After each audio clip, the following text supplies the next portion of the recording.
everyone, it's Renee with Delaney Jane Cards. Welcome back to my channel. Today I wanted to share with you this really cool Cup of Joy set by Clair. Now I started the coloring before I hit record because I wasn't sure I really wanted to share this, but in the end I decided that I was going to. There are things about this card I don't like, and I will show them to you. But there are lots of things that I do like, which is why I am going to show them to you. So here I'm using my colored pencils, and I don't really pull them out very often, but I did for this. I thought it would be a really nice way to get a really soft set of colors. Now this card is being made for the Coffee Lovers blog hop, and I know I'm going to be doing a video, but there'll be a coordinating blog post. And there's a blog hop for Clair, and this is part of that. So here I pulled out the silver Prismacolor pencil and I'm coloring the stripe. I really wanted to foil that stripe and this part of the saucer. That's not what happened. I struggled so hard getting the foil to transfer that I had to do something else or just simply toss the image. And I don't want to do that after I'd spent quite a bit of time coloring. I do have this sped up pretty good. I think it's sped up to 4 times, so I am really not coloring that fast. That is just 4 times as fast as I was coloring, using a very, very light hand and just laying down the color on this cardstock here. Now I did print this on my LaserJet printer. No, inkjet printer. I wish I had a LaserJet printer. Inkjet printer, and I printed it on Nina 80 pound, and that is normally not a go-to for colored pencils. I like a toothier paper, but it worked just fine for this. I will go in and, just with a light hand, try to build up the color in certain places. I want to talk about these digital images for just a minute. You can really clearly see it in the flowers that some of the lines are thicker than others. When I first started working with the Clair images, that bothered me a lot because there's the same, line size, and then all of a sudden you got something that's really thick. This image, however, I kind of rather enjoyed it on because it's the florals that have the thicker line, not the leaves, just the actual florals, and I think it helps them stand out from the image quite a bit more. So I guess I have learned that the quirk that is the thicker lines is kind of one of those cool quirks that you can use to your benefit here. It is going to help your flowers stand out quite a bit. So you can see I'm using just a couple of colors, a dark, a light, and my really tiny white pencil. I do have a full-size pencil waiting for that one to be all done with, but I'm just not ready to switch over yet. And I'm using a really, really, really light hand, just layering up the color here, trying to pay attention to where the shadows would be under the flowers, the edges of the cup, kind of where the saucer and the cup, the saucer goes behind the cup, things like that.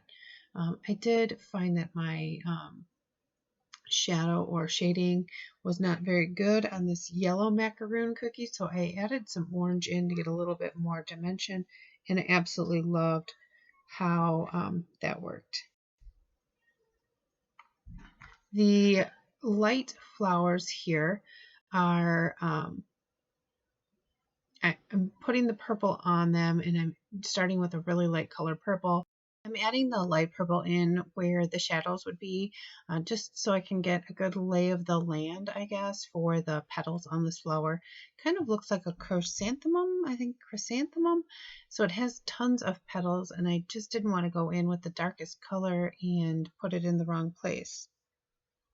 I layered this over all of the lighter color, and then I blended it out with a mid-tone, and then I will blend it out even further with that lightest color that I started with.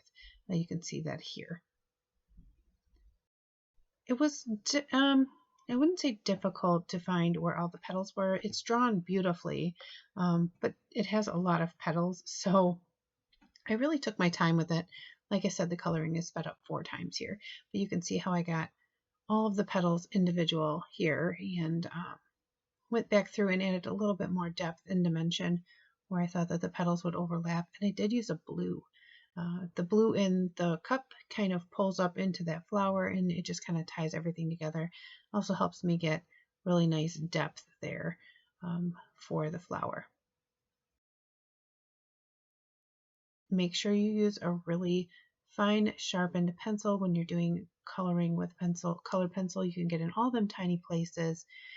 I can get better detail with a colored pencil than I can with a coat. For this next flower, I used my aqua pencils, and I basically filled the entire thing in with my lightest color, pretty much just mapping out where the flower was going to be. And then I added my details in with my darker shadow colors and then blended them back out. It does look like I'm applying a little bit harder pressure.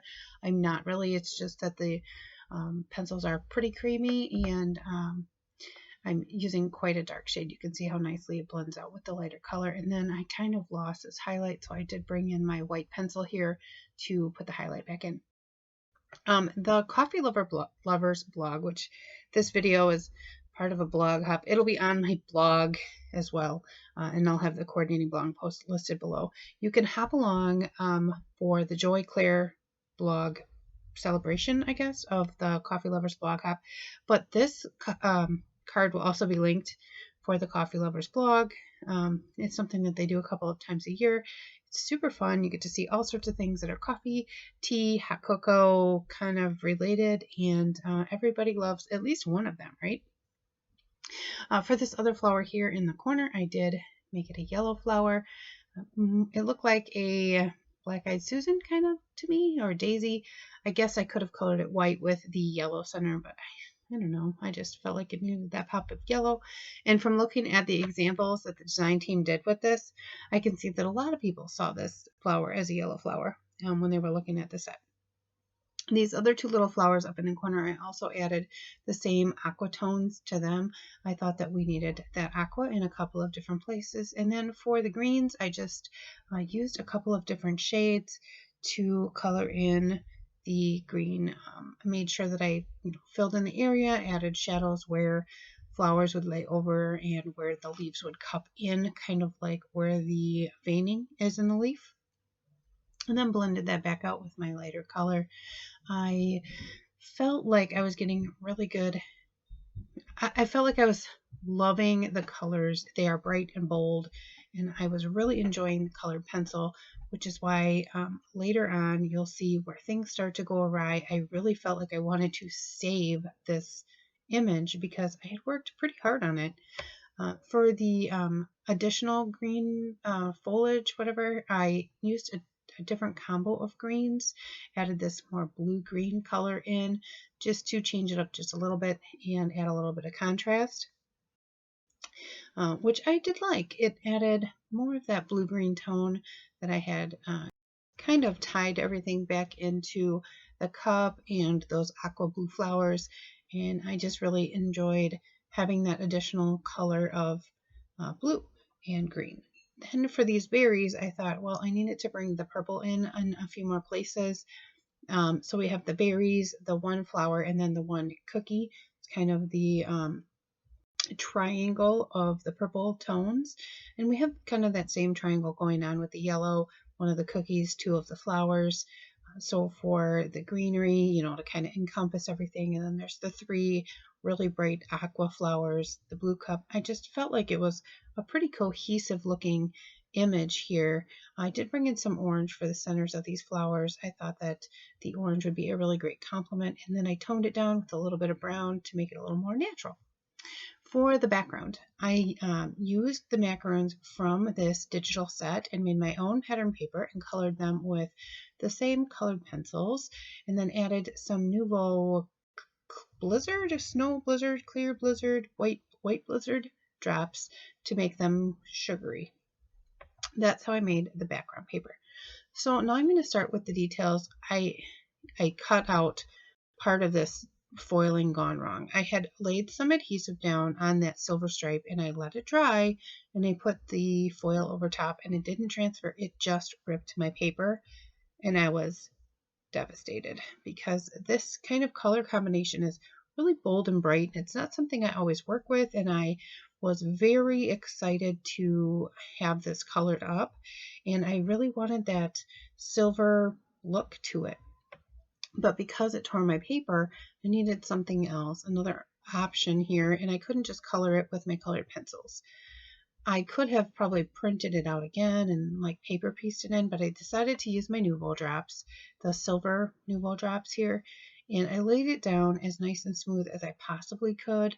And I did smooth it out a little bit with a wet paintbrush. You can see here I use a flat brush and some water, and I got the bristles wet, and I'm able to kind of flatten the Nuvo drops out so you get a nice, pretty flat layer.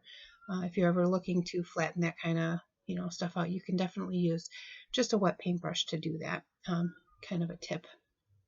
So I am not sold on how this looks. I feel like it isn't exactly what I wanted it to be, but I felt like it was fine. It just wasn't what I seen in my head.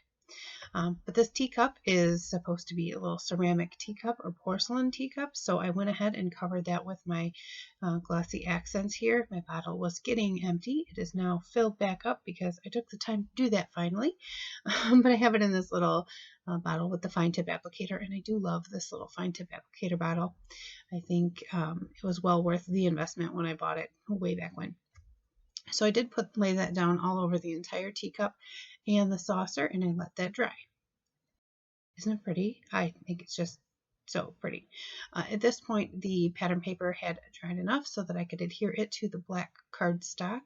I thought that all of this bright bold color needed some black to kind of ground it, and I thought that that was a really good color for it because everything is so bright and so cheery and so happy.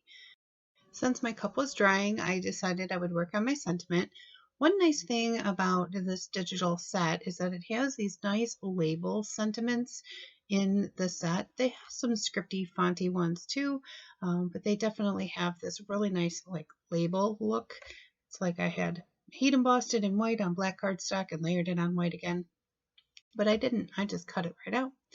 And then I felt like the cup was going to end up lost on the background, so I thought I would pull out this doily. Now here's another spot where this card has gone awry. I like the idea of the doily. I don't know even where I got this yellow one from. I mean, the yellow matches. It goes together, and in the end, the card doesn't look bad, but this is definitely not what I had thought it was going to be. So the doily was a little too wide for my panel, so I just kind of trimmed it out a little bit there. My image was going to cover the center seam, so it was no real big deal. So I took the foam tape off that I put on the back of my main image panel here, and it was not all the way dry, so I was kind of being really careful. Just touching it where I didn't have glossy accents or Nuvo drops, and I was trying. And then there was this spot in the center here, it was still kind of bulged up. So I used my pokey tool and kind of pushed it down and then fixed all the goopy goodness that was on there. So it was flat. And then I adhered the doily down. Now it does do what I wanted it to do, which is separate it from the background. It's not a lot of doily that shows, but it's just something about it wasn't like heart eyes for me. I didn't love this card like I had hoped. I don't dislike it, which is why I'm sharing it. I love the colored pencil coloring that I did. I think it's soft and beautiful, and I do feel like I got good contrast, and I love the pattern paper that I created. It's so bright and bold and spring-like and just fun and festive. And I think that this is a great set. I enjoy the digital images that I can create, the different sizes of images that I want. I love that about this. The thing that I don't love is that I didn't get that metallic stripe on my cup the way I wanted it to be, and the doily just didn't sing what I didn't do what I wanted it to do. But again, I don't dislike the card. There are things about it that I'm not a huge fan of. And you see me bring out my Spectrum Noir shimmer pen there to add a little bit of detail to my images. I'd like to know, What parts of this image and card did you really like? Which parts didn't you like? And be honest, please. I'd absolutely love to talk to you in the comments about it. I will have that coordinating blog post linked below. And thank you for stopping by. And as I always say, give cards generously. Bye.